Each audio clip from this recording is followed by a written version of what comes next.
तसंच आपल्याला असंही दिसतं की आधी राजकीय ही टिळकांची भूमिका आणि आधी सामाजिक ही आगरकरांची भूमिका, या भूमिकांच्या मधला जो दुरावा होता हा काही दिवसांनी वाढत गेला आणि मग आगरकर केसरीतून दूर झाले आणि त्यांनी स्वतःचं सुधारक हे वर्तमानपत्र काढलं आणि टिळक हे फर्ग्युसन कॉलेजातून दूर झाले आणि सर्व वेळ ते राजकारणाकरता देऊ लागले. दुर्दैवानं आगरकरांचं लवकर निधन झालं आणि त्यामुळे सामाजिक सुधारणेच्या चळवळीला देखील एका तऱ्हेनं एक अपुरेपणा राहिला असं आपल्याला दिसून येतं. टिळकांनी राजकारणात ही जहाल भूमिका मांडायचं ठरवलं आणि ही ते केसरीतून सतत त्यावेळी मांडत होते. पण त्याच वेळी आणखीनही दुसरा एक कठीण प्रसंग निर्माण झाला आणि हे अग्निदिव्य टिळकांनी कसं केलं हे आता मी तुम्हाला सांगणार आहे. पुण्याला 1897 साली प्लेग झाला आणि या प्लेगच्या वेळी त्या लोकांसाठी हॉस्पिटल उघडायचं, स्वच्छता करायची, इतर जी कामं होती ही सरकारने रँड नावाच्या एका लष्करी अधिकाऱ्यावर सोपवली आणि ही कामं करीत असताना रँडनी आणि त्याच्या हाताखालच्या सोल्जरांनी लोकांचा आकारण आणि अनन्वित छळ केला.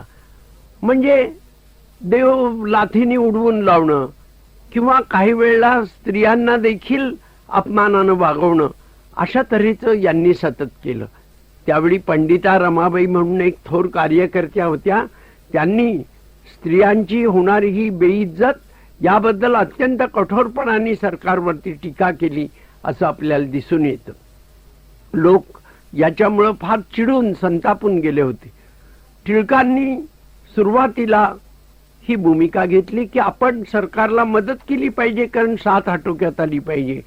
परंतु पुढे मग त्यांना असं दिसलं की रँडची चालच वेगळी आहे, म्हणून मग वेगळं आपण हॉस्पिटल त्यांनी काढावं या तऱ्हेनं त्यांचे प्रयत्न सुरू झाले. पण रँड बद्दलचा हा जो असंतोष होता हा केवळ रँड बद्दलचा नव्हता, हा ब्रिटिश सत्तेबद्दलचा होता. आणि तरुण माणसांच्या मनात असंतोष खदखदत असला की तो मग त्याचा उद्रेक झाल्याशिवाय राहत नाही. याप्रमाणे आपल्याला असं दिसेल की पुण्याला त्यावेळी चिंचवड जवळ चापेकर बंधू म्हणून होते आणि त्यांच्या मनातल्या असंतोषाचा हा उद्रेक झाला. त्यांनी असं ठरवलं की ज्या रँडनी आमचा इतका अपमान केला आणि जे ब्रिटिश साम्राज्य आम्हाला पायदळी तुडवतंय त्याचा आपण बदला घेतला पाहिजे. आणि म्हणून त्यावेळी गणेश खिंडीत राणीच्या राज्याभिषेकाला 50 वर्ष झाली म्हणून एक मेजवानी होती. त्या मेजवानीहून ज्यावेळी रँड साहेब परत येत होता तो परत येत असताना गणेश खिंडीच्या वाटेवरतीच चापेकर बंधूंच्या पैकी दामोदर चापेकरनी रँडला गोळी घालून ठार केलं. दुसऱ्या दिवशी भयंकर खळबळ उडाली आणि मग सरकार त्या ठिकाणी वेड्यासारखं वागायला लागलं. अनेकांना त्यांनी पकडलं, अनेकांना धाकदपटशा दाखवला, अनेकांना मारहाण सुरू केली. टिळक त्यावेळी केसरीचे संपादक होते. त्यांनी हिंसेचा निषेध केला. रँडचा खून झाला याचं त्यांनी समर्थन नाही केलं. ते म्हणले की याबद्दल मलाही वाईट वाटतं, पण हे का घडलं ह्याचा सरकारने विचार केला पाहिजे. त्याचप्रमाणे टिळकांनी ज्यावेळी सरकार अधिकाधिक आपलं दमनचक्र चालवायला लागलं आणि जुलूम करायला लागलं त्यावेळी सरकारला इशारा दिला की तुम्हाला असं वागता येणार नाही. म्हणून त्यावेळचा त्यांचा एक सुप्रसिद्ध अग्रलेख होता, सरकारचे डोके ठिकाणावर आहे काय. नंतर त्यामुळं सरकारला असं वाटलं की टिळकांचीच याला फूस असावी म्हणून टिळकांच्यावरती राजद्रोहाचा खटला भरायचं सरकारने ठरवलं. याच वेळी चापेकर बंधू हेही पकडले गेले आणि त्यांना चापेकर बंधूंना पकडून देण्याची फितुरी करणारे जे द्रविड बंधू होते त्यांना जो धाकटा चापेकर होता तिसरा भाऊ त्यांनी आणि रानडे या दोन तरुणांनी त्यालाही गोळी घातली आणि तेही पकडले गेले. म्हणजे हे सर्व दमनचक्र सुरू झालं. टिळकांच्या वरती जो राजद्रोहाचा खटला भरण्यात आला त्याच्यामध्ये टिळकांनी शिवाजी उत्सवात केलेलं जे भाषण होतं ते भाषण आणि काही अग्रलेख यांच्या आधारे हा खटला भरला होता. लोकमान्य टिळक जे पुढे झाले त्याची सुरुवात या शिवाजी उत्सवापासूनच झालेली आहे.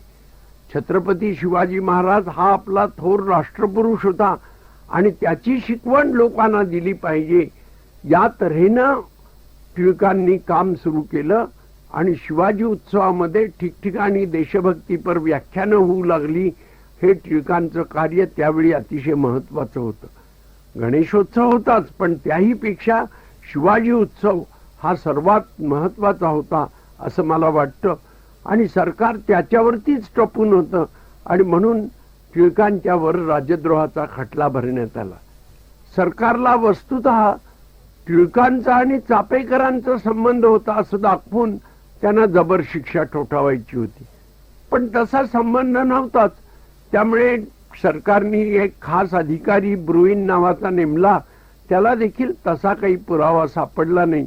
याच वेळी चापेकर बंधू हे सापडले, त्यांना फाशी देण्यात आलं, परंतु टिळकांना मात्र त्या खटल्यामध्ये गोवणं हे सरकारला शक्य झालं नाही.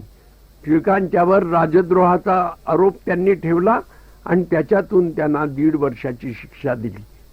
यावेळी एक गोष्ट मात्र सांगितली पाहिजे, ती अशी की दामोदर चापेकर हा ज्यावेळी जेलमध्ये होता त्याच वेळी टिळकांना 1.5 वर्षाची शिक्षा होऊन ते येरवड्याच्या तुरुंगामध्ये आले. तेव्हा दामोदर चापेकरांनी त्यांना निरोप पाठवला की मला फासावरती तर जायचं आहे, माझी मनाची तयारी आहे, पण मला एक भगवद्गीतेची प्रत आपण पाठवा. आणि टिळकांनी ती पाठवली. यातून काय दिसतं की टिळकांचा प्रत्यक्ष संबंध जरी नसला तरी देखील सर्व देशभक्तांचं एक कुटुंब आहे असं टिळक मानत असत, पुढे गांधी मानत असत.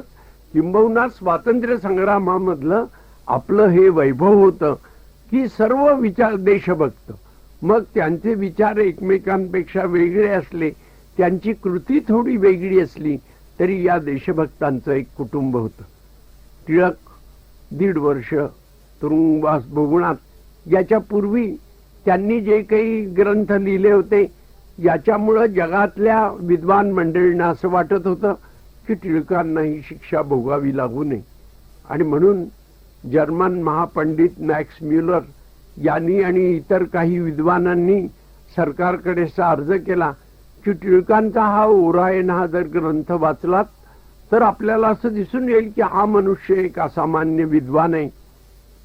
तेव्हा तुम्हाला त्याचे काही लेख मान्य नसतील, पण त्याची सुटका करावी. म्हणून मग 11 महिन्यानंतर टिळकांची सुटका झाली. सुटून आल्यानंतर टिळकांनी पुनश्च हरिओम नावाचा लेख लिहिला. म्हणजे काय की पुन्हा मी ज्या मार्गाने गेलो त्याच मार्गाने पुन्हा जाणार, हे त्यांनी निर्भयपणानं स्वीकारलं. आणि यामुळंच लोकांच्या मध्ये ते अतिशय प्रिय होऊ लागले. ज्यावेळी टिळकांना शिक्षा झाली त्यावेळची जर वर्तमानपत्र आपण बघितली तर देशभर असं म्हटलेलं आहे की टिळकांच्या खटल्याच्या बातमीसाठी लोक रात्रीपर्यंत जागत राहायचे. इथं काही तार येते का वर्तमानपत्राकडे म्हणून मद्रासला हिंदूच्या ऑफिसमध्ये, कलकत्त्याला, लाहोरला ज्याप्रमाणे लोक वाट बघत असत.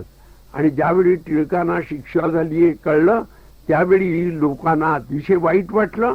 आणि नंतर भरलेल्या काँग्रेसच्या अधिवेशनामध्ये सुरेंद्रनाथ बॅनर्जी यांनी टिळकांचा अत्यंत गौरवपूर्ण उल्लेख केला आणि टिळकांना शिक्षा झाली आणि त्यामुळे राष्ट्र अश्रू ढाळत आहेत अशा तऱ्हेचे उद्गार त्यावेळी त्यांनी काढले.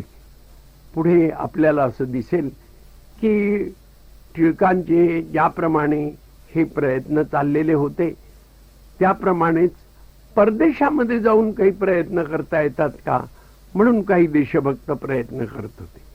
त्याच्यामध्ये श्यामजी कृष्ण वर्मा हे इंग्लंडला गेले होते आणि इंग्लंडला गेलेल्या श्यामजी कृष्ण वर्मा यांनी तिथून एक इंडिया हाऊस नावाचं स्थापन केलं.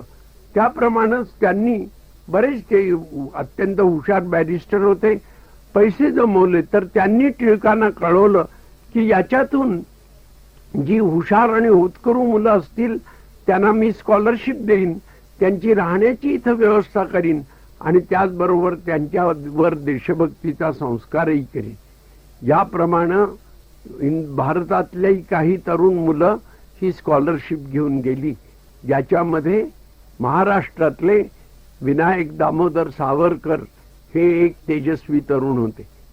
हे नाशिकचे राहणारे विद्यार्थी दशेतच त्यांनी देशभक्तीची शपथ घेतली आणि ही शपथ घेतल्यानंतर त्यांनी अभिनव भारत नावाची एक क्रांतिकारी संघटना स्थापन केली.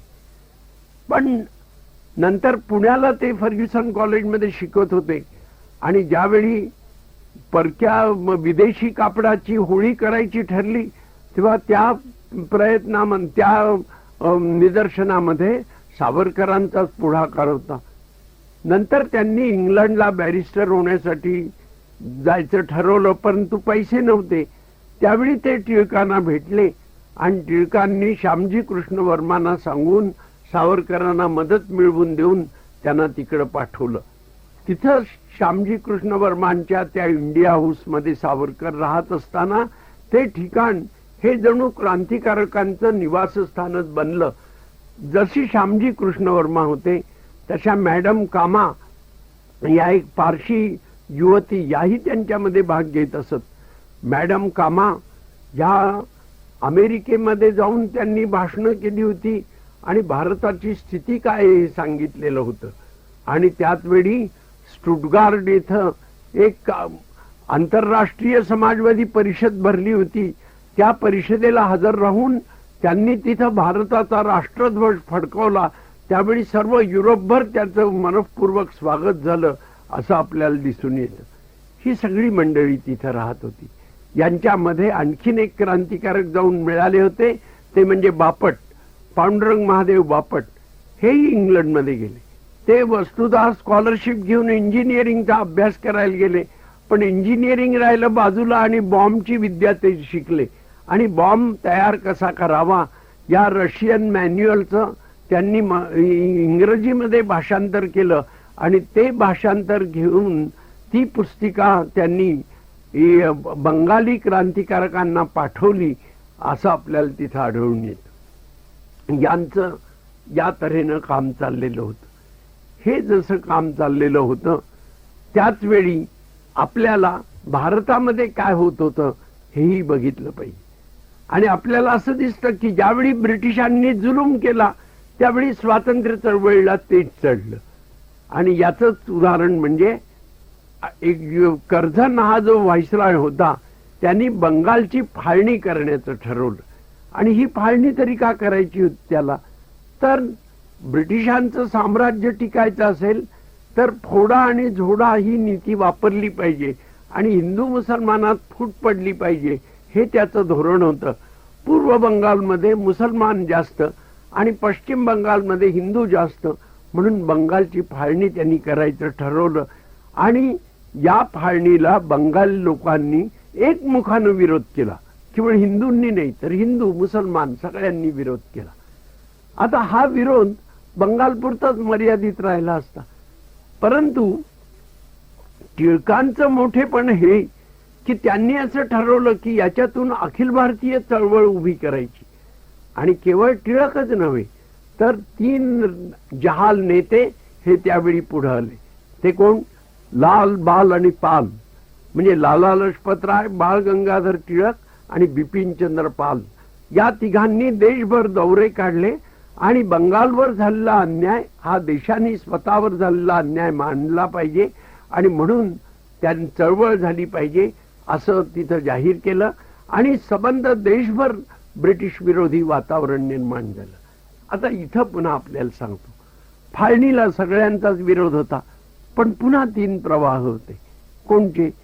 तर गोखल्यांचाही फाळणीला विरोध होता, परंतु गोखले आणि नेमस्त पुढाऱ्यांनी फक्त सरकारकडे अर्ज केला की फाळणी रद्द व्हावी.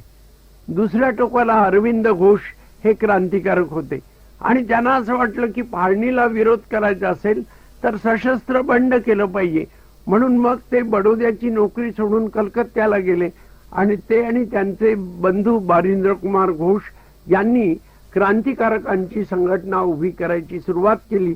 आणि मी आपल्याला सांगितलं आता त्याप्रमाणे सेनापती बापट म्हणून जे ज्यांना पुढे म्हणायला लागले ते त्यावेळी सेनापती नव्हते, त्यावेळी ते एक विद्यार्थी होते.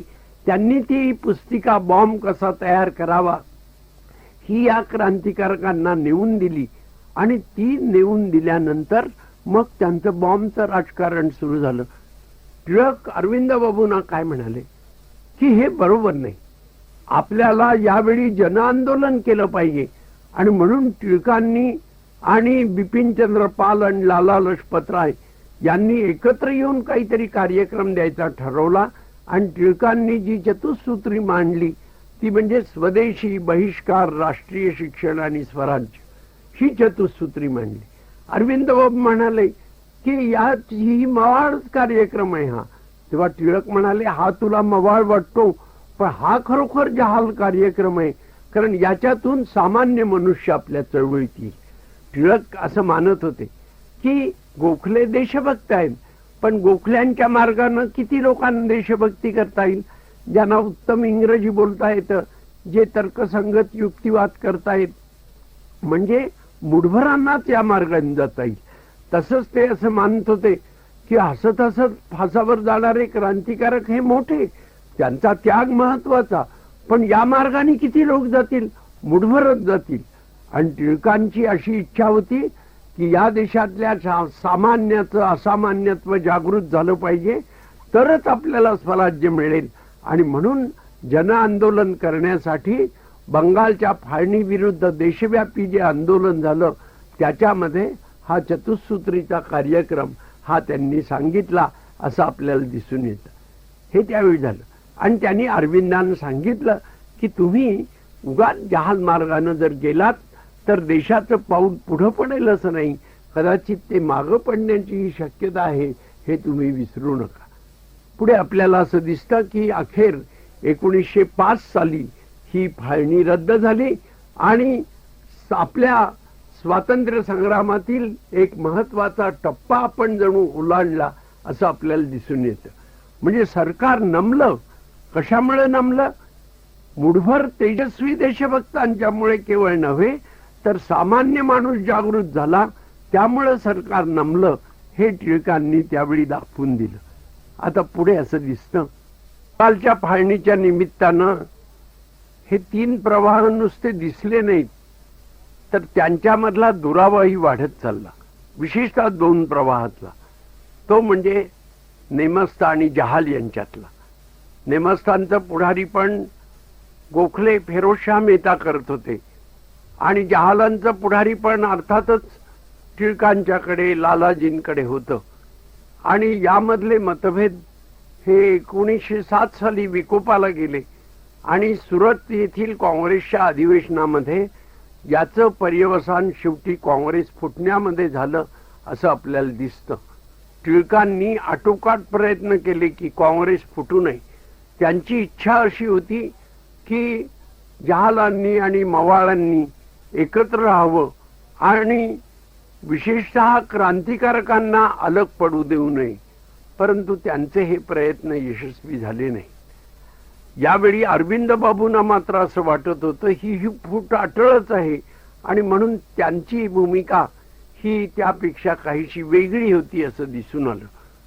पुढे आपल्याला असं दिसेल की 1907 साली ही फूट पडत असताना टिळकांनी जो एक इशारा क्रांतिकारकांनी दिला होता की आता जर फूट पडली तर सरकार क्रांतिकारकांच्या वरती आघात करील आणि तो सहन करण्याचं सामर्थ्य तुमच्यामध्ये नाही, त्यावेळी मी तुमच्या बरोबर राहीन आणि पहिला आघात सोसेन आणि ते नंतर कसं घडलं ते आपण बघूया. 1908 साली भारतातला पहिला बॉम्बस्फोट झाला. हा मुजफ्फरपूर इथे खुदीराम बोस या बंगाली क्रांतिकारकानं केला. हा बॉम्ब उल्हासकर दत्त या क्रांतिकारकानं तयार केला होता, जे त्याला मॅन्युअल मिळालं होतं बापटांच्याकडून, त्याच्या आधाराने तो बॉम्ब त्यांनी टाकला तो योग्य व्यक्तीवर पडला नाही. दुर्दैवानं दुसरी एक स्त्रीच त्याच्यामध्ये मरण पावली. पण खुदिराम बोसनी त्याबद्दल दिलगिरी व्यक्त केली, पण मी सरकार विरुद्ध बंड करणार आहे असं उघडपणानं कोर्टात सांगितलं. त्याला फाशीची शिक्षा देण्यात आली आणि फासावर चढताना वंदे मातरम अशी घोषणा करत तो आनंदानं फाशी गेला. हे घडल्यानंतर देशभर अर्थातच प्रचंड खळबळ उडाली. यावेळी केसरीमध्ये पुन्हा जे अग्रलेख आले ते वाचण्यासारखे आहेत. प्रथम टिळकांनी हिंसक मार्गाने आपल्याला स्वराज्य मिळणार नाही, दहशतवादी मार्गाने आपण जाऊन चालणार नाही, ही जी आपली भूमिका होती ही स्पष्ट केली. पण त्याचबरोबर बॉम्बगोळ्याचं रहस्य हाही अग्रलेख त्यांनी लिहिला की हे बॉम्बगोळे तरी लोक का फेकतात, तर लोकांच्या ज्या योग्य आकांक्षा आहेत त्या जर सरकार दडपून टाकायला लागलं तर तरुण माणसं अशा रीतीनं अतिरेकी मार्गाला जाणं अपरिहार्य आहे, हे त्यांनी त्यामध्ये सांगितलं. केसरीमध्ये त्यावेळी 5 अग्रलेख या रीतीनं पुढे प्रसिद्ध झालेले आपल्याला दिसून येतं. आणि ते प्रसिद्ध झाल्यानंतर टिळकांच्यावर राजद्रोहाचा खटला भरण्यात आला. हा ज्यावेळी खटला भरला त्यावेळी बॅरिस्टर जिनांनी सांगितलं की मी आपली बाजू मांडतो. तेव्हा टिळक म्हणले की मला माझी बाजू दुसऱ्या कोणी मांडायला नको आहे, मला केवळ या खटल्यामधून निर्दोष सुटायचं नाहीये, मला जगासमोर स्वराज्यासाठी लढणं हा माझा हक्क आहे हे मांडायचं आहे. आणि त्याप्रमाणे त्यांनी कोर्टामध्ये आपली बाजू मांडली. त्याला ज्यावेळी ज्युरीनं निर्दोष ठरवलं त्यावेळी त्यांचे ते सुप्रसिद्ध उद्गार आहेत, ते आपल्या सर्वांना माहिती आहेत.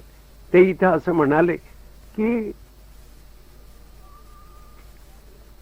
ज्युरीने ज्यावेळी टिळक दोषी आहेत असा निर्णय दिला त्यावेळी टिळक उभे राहिले आणि उत्स्फूर्तपणे म्हणाले, ज्युरीने मला दोषी ठरविले तर खुशाल ठरवू, पण मी निर्दोषी आहे.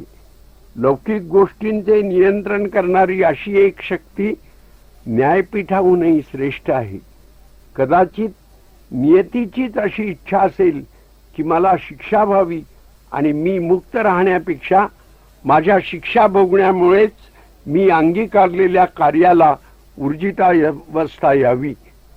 टिळकांचे हे मूळ इंग्रजीतले शब्द आता हायकोर्टामध्ये एका शिलेवरती खोदलेले आहेत आणि हे चिरंतन मूल्य असलेले शब्द हे आजही आपल्या देशाला प्रेरणा देत आहेत असं आपल्याला आढळून येईल. टिळकांना 6 वर्षाची शिक्षा झाली आणि मंडालला त्यांना नेण्यात आलं.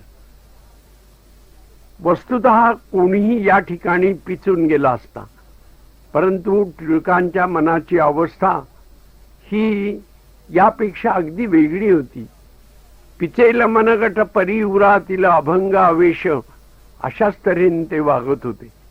त्यांची 50शी उलटून गेली होती आणि कुटुंबाची काळजी वाटावी अशी परिस्थिती होती. पण मंडालला गेल्यानंतर तुरुंगामध्ये टिळकांची ज्ञानसाधना चालू राहिली आणि तिथं त्यांनी गीता रहस्य हा एक अपूर्व ग्रंथ लिहिला. टिळकांच्या पत्नींचं इकडं निधन झालं त्यावेळी त्यांच्या मनाला दुःख कसं झालं असणारच, पण त्यावरतीही मात करून त्यांच्या ज्ञानसाधनेतून गीता रहस्य हा ग्रंथ त्यांनी देशाला दिला. हे त्यांचं महान कार्य. आपल्याला असं दिसतं की 14 साल नंतर टिळकांची सुटका झाली आणि ते पुण्याला आले. पुण्याला ज्यावेळी आले त्यावेळी लोकांना हे काहीसं अनपेक्षित होतं, पण आल्यानंतर मग लोकांनी त्यांचं प्रचंड स्वागत केलं. हे जे अग्निदिव्य टिळकांनी केलं येथूनच खऱ्या अर्थानं ते लोकमान्य झाले आणि याच्या पुढे भारतात त्यांचा लोकमान्य टिळक असाच उल्लेख होऊ लागला. या कालखंडामध्येच आपल्याला असं दिसेल की पहिलं महायुद्ध सुरू झालं आणि या पहिल्या महायुद्धाच्या वेळी काय करावं या संबंधी पुन्हा लोकांच्या मध्ये एक अशा तऱ्हेचं चिंतन सुरू झालं. जी नेमस्त मंडळी होती त्यांना एवढंच वाटत होतं की काही करून आपण सरकारला पाठिंबा दिला पाहिजे. जी जहाल मंडळी होती त्याच्यामधले काही क्रांतिकारक हे अमेरिकेमध्ये होते. या क्रांतिकारकांनी अमेरिकेमध्ये गदर नावाचा पक्ष स्थापन केला होता. लाला हरदयाळ याच्यामध्ये होते. त्यांना मिळालेले जे देशभक्त होते त्याच्यामध्ये विष्णू गणेश पिंगळे, डॉक्टर खानखोजे ही तरुण मंडळी होती. आणि त्यांनी जे वर्तमानपत्र काढलं होतं त्याचं नाव गदर. गदर याचा अर्थ बंड. आणि इथं आम्ही बंडाला सुरुवात करतो आहोत असं त्यांनी म्हटलं. 14 साल सुरू झाल्यानंतर सैन्यामध्ये बंड करावं अशा तऱ्हेनं त्यांना वाटलं. आणि विष्णू गणेश पिंगळे आणि शचींद्र सन्याल हे तेवढ्यासाठी भारतामध्ये आले. दुर्दैवानं त्यांचा प्रयत्न अयशस्वी ठरला आणि पिंगळे आणि करतार सिंग या दोघांना फाशीची शिक्षा झाली आणि लाहोरच्या तुरुंगामध्ये त्यांना फाशी देण्यात आलं. हा जसा एक प्रयत्न चालला होता त्याप्रमाणे परदेशामध्ये जाऊन मदत मिळवावी या दृष्टीनं महेंद्र प्रताप म्हणून जे होते, जे जमीनदार होते उत्तर प्रदेशातले, त्यांनी एक प्रयत्न केला. राजा महेंद्र प्रताप त्यांना म्हणत असत. ते प्रथम युरोपात गेले, तिथून मग ते अफगाणिस्तानमध्ये आले आणि अफगाणिस्तानमध्ये त्यांनी प्रोव्हिजनल गव्हर्नमेंट ऑफ इंडिया हे त्यावेळी स्थापन केलं. अर्थात जवळ सैन्य नव्हतं, पैसे नव्हते, पण त्यांनी आपलं स्थापन केलं. आणि स्वतः आपण अध्यक्ष आहोत आणि प्राईम मिनिस्टर पंतप्रधान म्हणून प्रोफेसर बरकतुल्ला राहतील असं त्यांनी जाहीर केलं. हे त्यांचे प्रयत्न त्यावेळी काही यशस्वी झाले नाहीत. त्यांनी रशियातून मदत मिळवण्याचा प्रयत्न केला, तोही यशस्वी झाला नाही. पुढे ते अनिकेत अवस्थेमध्ये अनेक वर्ष भटकत राहिले आणि ते आणि रासबिहारी बोस हे त्यावेळी मग जपानमध्ये जाऊन राहिले असं आपल्याला दिसून येतं. यावेळी काही क्रांतिकारकांच्या तर्फे टिळकांना चिदंबरम पिले हे एक क्रांतिकारक भेटले आणि ते म्हणले की आम्हाला असं वाटतं की यावेळी उठाव करावा. तेव्हा टिळकांनी सांगितलं की ही वेळ उठावाला अनुकूल आहे असं मला वाटत नाही. आपण दबावाचं राजकारण केलं पाहिजे आणि ते करून आपल्या पदरामध्ये काही सत्ता, काही अधिकार पाडून घेतले पाहिजेत असं त्यांनी सांगितलं. आणि त्या दिशेनंच टिळकांचे प्रयत्न चालू राहिले. म्हणजे नेमस्त एका बाजूला क्रांतिकारक दुसरीकडे आणि तिसऱ्या बाजूला टिळकांचं एक जनतेच्या प्रयत्नावरती आधारलेलं राजकारण चालू होतं.